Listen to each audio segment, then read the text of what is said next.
Part 1. First, you have some time to look at questions 1 to 6.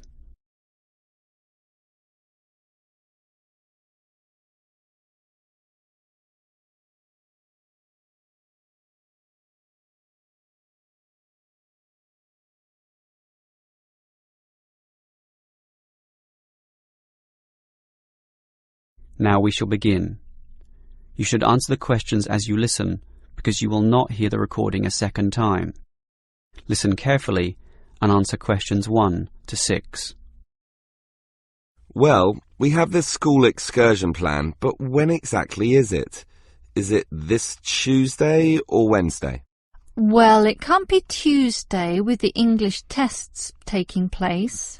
Ah, right, not Tuesday but Wednesday. That's right, all day Wednesday, taking a bus outside the city. And where are we going? Last month we went to Arthur Island, so this time we're going to the animal park. Arthur Island was okay, but it was too cold. Let's hope the weather for this week's excursion is better. I don't suppose animals care about bad weather, but I certainly do. Have you heard the forecast? Yes, and it's not too bad. Basically, they're saying Monday will be sunny. Good. But then the weather will change. Not so good. Yes, Tuesday we'll have some showers, but by Wednesday, the day of our excursion, it will be, well, their words are cold and cloudy. Cold and cloudy. Well, as long as it isn't wet and rainy, I'm happy enough. We won't need umbrellas, just warm clothing. And what time will we get there? Let's see, the bus picks us up at 8:30 a.m. and then it's an hour and a half on the road, so we arrive at 10 a.m. Sorry, with the 15-minute break, that will actually be 10:15 a.m. That's early enough. Then all our students can see the animals, have their fun, and do whatever they want to do. Well, one fun event planned that day is Birds of Prey. What's that? That's when they bring out several birds of prey, eagles, falcons, kites, those sorts of birds, and throw pieces of meat into the air, and the birds swoop down and eat them. It's quite impressive. Sounds great. Birds of prey. Are there any other activities? There's a catered lunch at the park restaurant. We've already paid for that. And in the afternoon there's... Well, I had a choice between the reptile display and the koala handling. In the reptile display, the students can handle live pythons and various other snakes. Surely they'd rather hold koalas. I'm sure, but the koalas can't be handled unless the weather's sunny, and given the forecast, I thought it better to choose the reptile display.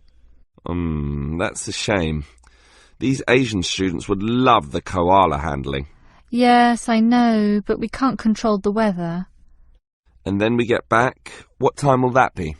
We leave the park at 4:30, but then we face traffic, so we won't get back until well after 6 p.m. It will most likely be 6:30, but that's better than the last trip. We didn't get home until 8:30 that time. Yes, that was a bit too late, wasn't it? Before you hear the rest of the conversation, you have some time to look at questions 7 to 10.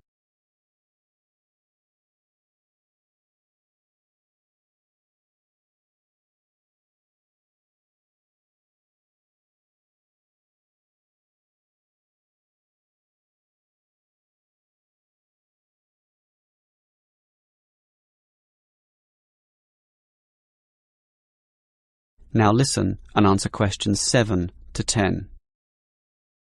Andrew, I understand you've been doing some research regarding the breakdown by nationality of our student body. That must have produced some interesting results. You're right. I got some statistics from head office. I would imagine that most of our students are either Japanese or Chinese. You imagine right. But it's the Chinese who constitute the majority, but only just. I had thought Koreans might be second, but it's actually the Japanese, quite close behind. It's somewhat surprising, but obviously all those study tours that our university markets in Japan are bringing in students. What's the breakdown exactly? Japanese are a quarter of the whole, which is considerable. Last year they were only 16%, so that market has grown nicely. The only other proportions of some weight are the Indonesians and Koreans, about the same. Indonesians at 15% and the Koreans are a little higher, not like last year when they were less than 10%. I thought we'd have more Indonesians than Koreans. Well, as I said, they're about the same. Just like the Saudi and Thai student numbers, almost the same also, both just under 10. Which one is bigger? Thai students number just a fraction more. As for the other nationalities, collectively they're only 3%, so it wasn't worth giving each of them a separate category. I just grouped them under other. That's Vietnamese, South American, a couple of Russians, and so on. Here ends the part 1. You have now 30 seconds to review your answers to part 1.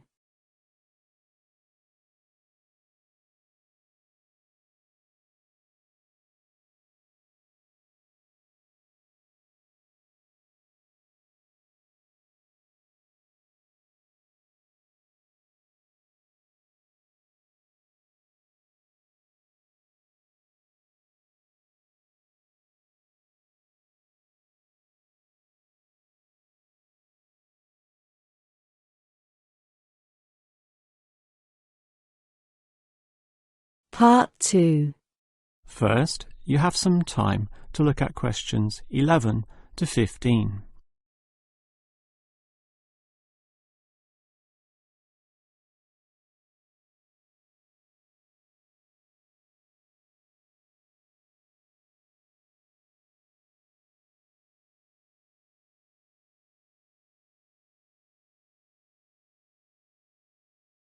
Now listen carefully and answer questions 11 to 15.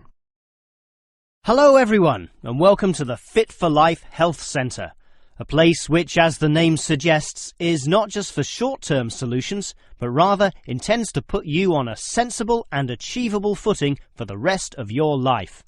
And that's how we're different. For example, we could immediately put you on a harsh exercise programme, expecting you to work out every day, but such a plan would see you quickly lose interest. That's why the initial step is a 1.5 hour consultation in which your lifestyle, current situation and long-term goals are all thoroughly analysed.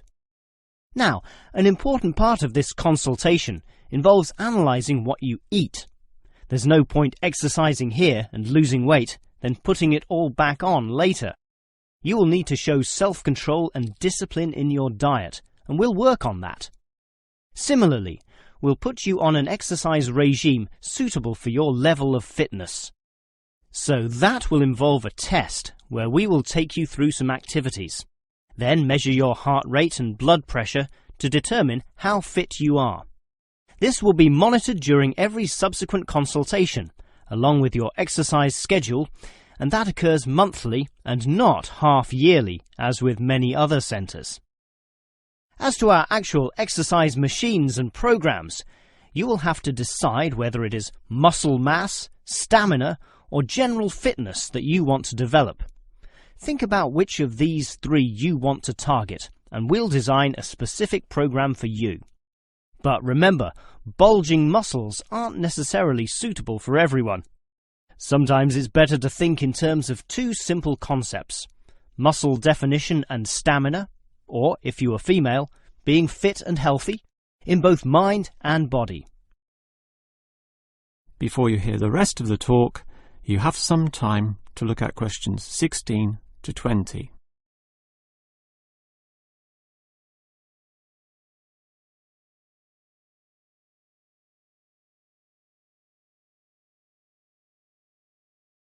Now listen and answer questions 16 to 20. Now, if you're going to work out at this gym, you'll need to think about your reasons for exercising. So let's consider that in more detail. Muscle mass is certainly popular with the guys, probably seeking to impress the girls. And with muscles comes the confidence to do that, right? Well, for that, you'll need our high-stress weight units, where pumping iron is all the rage. Moving on to other benefits, one of the main ones is beating the tension of life, right? And the longer the exercise is, the greater the rewards in this respect. Thus, playing squash can certainly help, and so can swimming. But what's much better, as every jogger will tell you, is their activity. So we have ample jogging machines and they're always popular. They can provide good fitness too, as can the yoga classes. However, again, let's not forget playing squash, which I would say is the optimum way to improve your general well-being. Such an active, energetic game, plus the competitive element, drives you forward into high levels of health and fitness.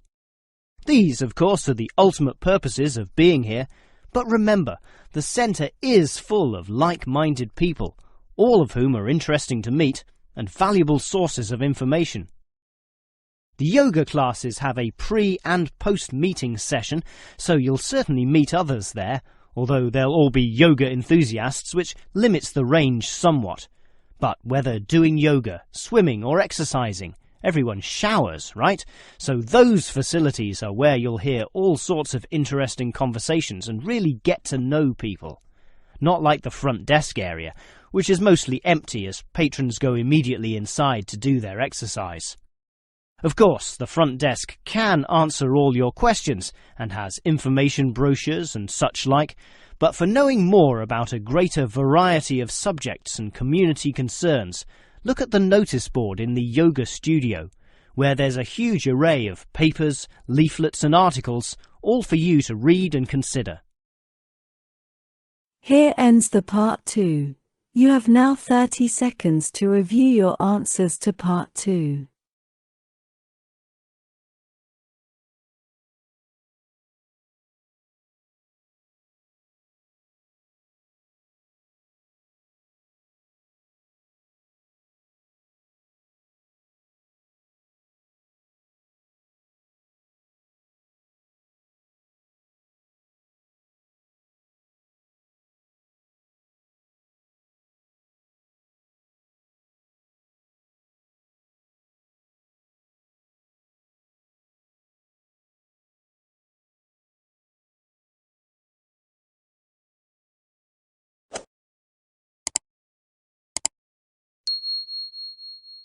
Part 3.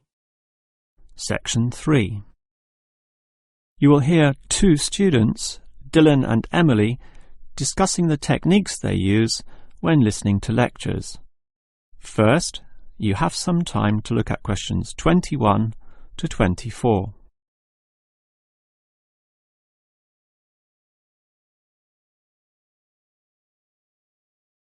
Now listen carefully and answer questions 21 to 24. Hi, Emily. What did you think of that lecture? A bit hard to follow, but I have some good lecture listening note-taking strategies which really help, so I can review the lecturer's message later.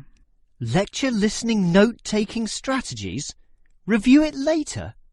That sounds interesting. I must admit, I struggle a bit to take down the gist of what I hear. Look at my notes. Well, I can see a basic problem immediately. You're writing full words, such as century, when all you need is a C. And don't write increase, just draw an up arrow. And why write thousand when a TH will do? I see. Just use symbols. That's not a bad idea at all. It's the most basic strategy, allowing you to record information at a faster pace. These lecturers can talk faster than others too, so you don't want to waste any time. But you need to be very familiar with your set of symbols. Why? Because you'll have to look at these notes days, weeks, or even months afterwards when you begin writing your essay. So you'll need to be able to interpret them at a later stage. I think I can do this, even by looking at your notes. Imed must mean immediately. But regarding the lecture as a whole, I knew the professor would be giving a set of specific recommendations and comparing two alternative approaches, so I formatted my page in advance, adding the features consistent with the nature of what I was going to hear. I think I need an example of what you mean. Well, look at my page. Before the lecture, I drew large headings saying recommendations. You should always draw these, and I draw a table saying approach 1 and approach 2. At the end, I drew a flowchart, as obviously the final recommendation would be a step-by-step approach. Then I was prepared in advance to simply fill in the spaces. Wow! Now that's clever. Before you hear the rest of the talk, you have some time to look at questions 25 to 30.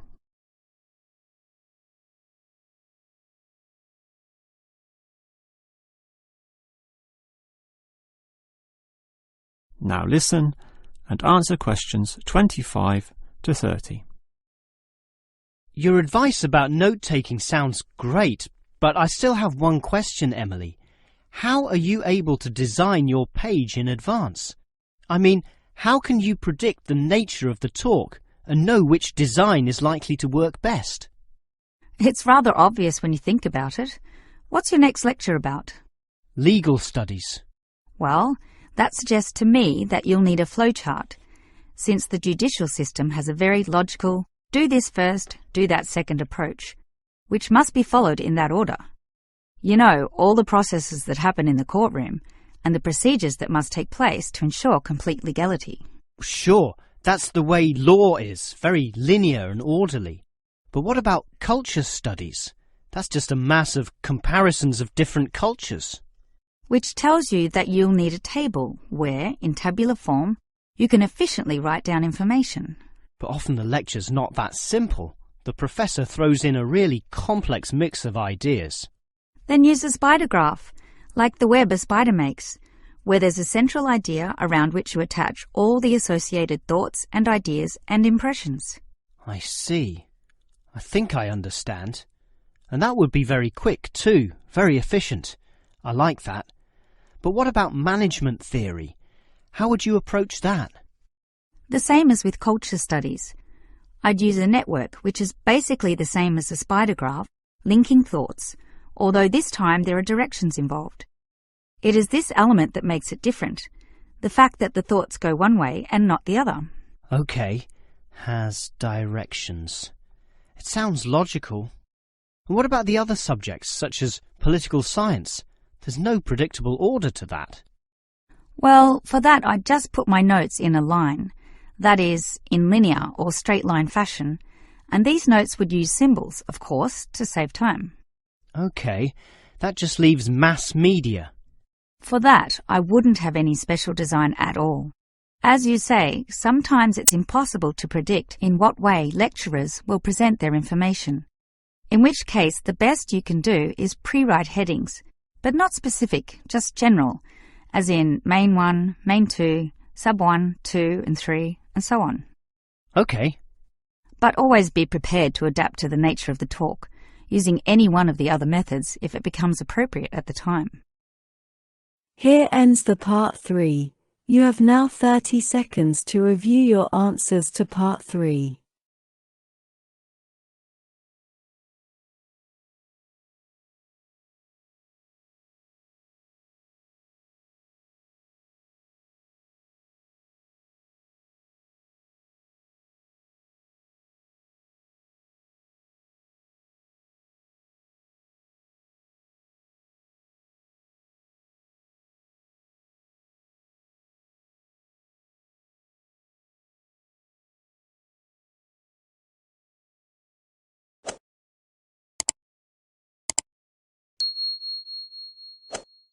Part 4. First, you have some time to look at questions 31 to 40.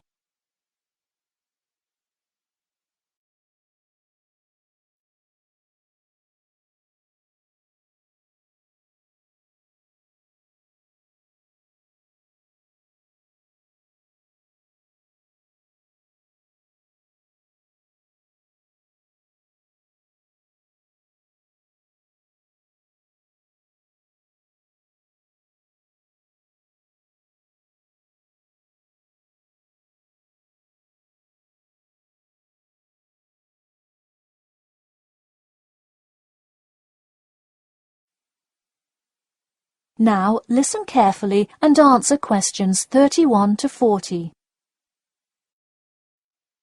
Good morning. Today I am going to cover the daunting task of giving a quality speech, a thought that makes most of us cringe.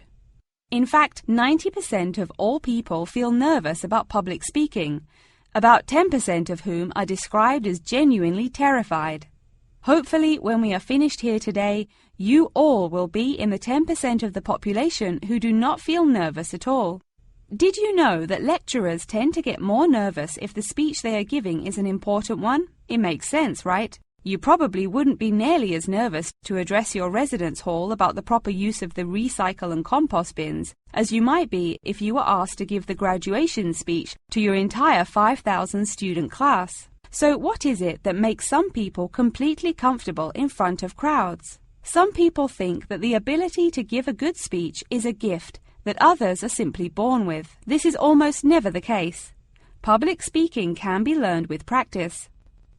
The first most important thing you can do to improve your confidence in delivering a speech is to prepare a quality speech. Honestly, while the content of your speech is relatively important, the audience will really only remember the last sentence you say. It is a good idea to structure the rest of your speech to lead up to this last point to really drive your message home. This is a good way to ensure that your speech is well organized.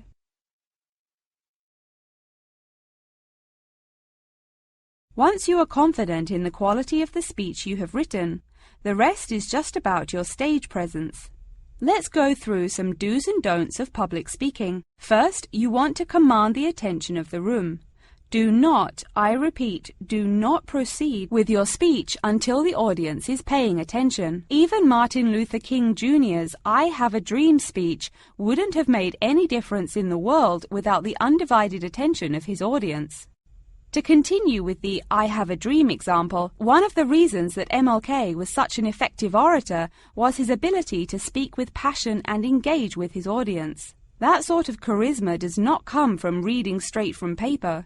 Don't get me wrong, it is a good idea to write your main ideas down on a note card, sheet of paper or something. But one factor that will consistently lead to a boring, forgettable speech is writing down your entire speech. Do not write your full speech down. If you are constantly reading your paper, you are not making eye contact with your audience, and thus failing to really express the feeling that goes with your ideas. I advise you write 1 or 2 ideas, so if you suddenly draw a blank, you have something to jog your memory. If you've written a good speech that you believe in, those ideas should be sufficient to keep you on track. Once you have those ideas written down, give your speech a few practice runs in front of the mirror, into your sound recorder on your phone, or with a friend before it comes time to address a crowd. That way, you can hear how the ideas come across, make sure there are no abrupt transitions, and find out whether you are talking too fast or too slow. Timing is important. Make sure you time yourself beforehand to see how long your speech is. That is pretty much it. With practice, you'll be able to deliver an expert speech that engages and even maybe inspires your audience. Just remember, speak with emotion. No one wants to listen to someone reading from a script. As I come to a close in my speech, I'll point out that I have employed all of these tips that I have covered. I practiced my speech ahead of time and timed it, and I can even show you my one small index card with just 3 simple bullets on it. It's as easy as that. The listening module of the test is over, and you now should write your responses to the answer sheet in 10 minutes.